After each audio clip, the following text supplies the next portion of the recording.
Ce soir, vous allez nous parler de Ségolène Royal qui ne nous déçoit quand même jamais. Ségolène Royal, candidate à l'élection présidentielle en 2007, candidate malheureuse, elle espérait être élue sénatrice des Français de l'étranger. Élection sénatoriale partielle qui se tenait ce dimanche. Elle s'y présentait à la tête d'une liste citoyenne, sauf qu'elle n'a obtenu que 2% des voix. Une déroute, une claque qui est due à tout, sauf, et comme c'est étonnant, à elle-même, Clément. Eh oui, c'est bien cela. Mais vous savez, c'est toute la cruauté de la politique. Après avoir été défait, il faut encore venir expliquer les raisons de la défaite. C'est cet exercice auquel s'est livré Ségolène Royal ce matin sur France 2. Et alors, aux grands mots, les grands remèdes, vous allez voir que ça a été un festival de stratagèmes, disons, discutables. Bon, le principal responsable de la situation, c'est bien sûr le Parti Socialiste, qui d'autre, qui a refusé de lui donner l'investiture. Et pourquoi? Eh bien, pour une raison simple. Je suis trop libre, je pense. Ma liberté les dérange. Vous voyez, mais il faut bien des gens, il faut bien des paroles libres, des paroles qui anticipent, ou des paroles qui rassemblent dans une organisation politique. Alors, elle serait une femme trop libre. Elle est intéressante, cette explication. C'est, figurez-vous, un sophisme, c'est-à-dire un raisonnement biaisé et fallacieux. En l'occurrence, c'est un sophisme bien particulier qu'on appelle l'affirmation du conséquent. L'affirmation du conséquent, ça consiste à partir d'une observation, puis à avancer une cause qui l'explique, en laissant volontairement toutes les autres hypothèses dans l'ombre. Par exemple, le sol est mouillé, c'est donc qu'il a plu. Oui, peut-être.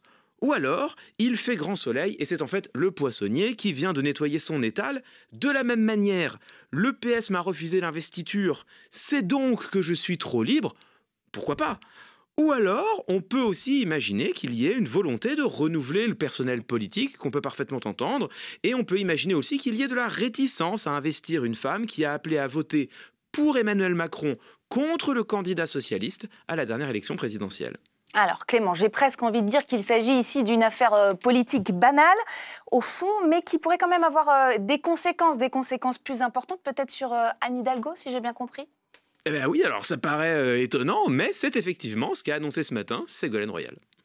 L'appareil du parti ne lui a pas rendu service, parce que la semaine même où le parti me refusait l'investiture et parachutait un candidat contre moi, Anne Hidalgo s'est effondrée dans les sondages pour atterrir à 4%, parce que les gens n'aiment pas le sectarisme.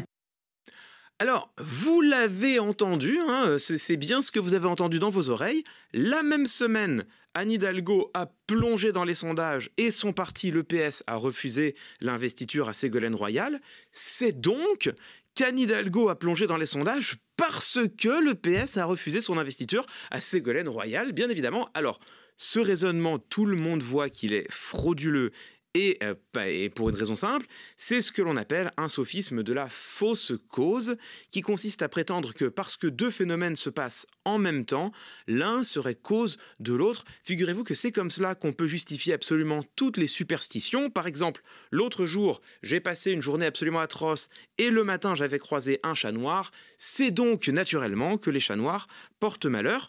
Voilà comment Ségolène Royal parvient à nous expliquer que l'affaire de sa candidature aux élections sénatoriales des Français de l'étranger possède en réalité des implications majeures pour l'élection présidentielle.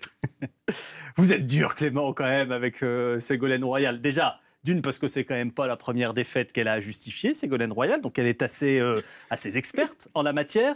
Et d'autre part, parce que c'est de la communication politique, tout ça. Donc, qui peut réellement lui en vouloir de faire ça? Mais oui, bien sûr, vous avez raison.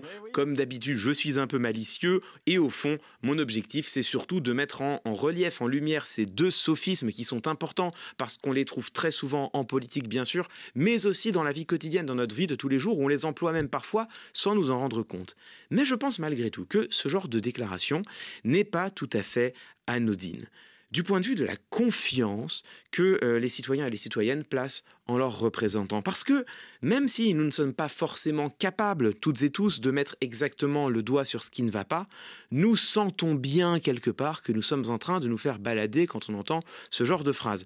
Peut-être serait-il temps que les hommes et les femmes politiques soient capables de reconnaître tout simplement leurs erreurs et leurs défaites, et même pourquoi pas qu'ils aient le courage d'en tirer enfin les conséquences.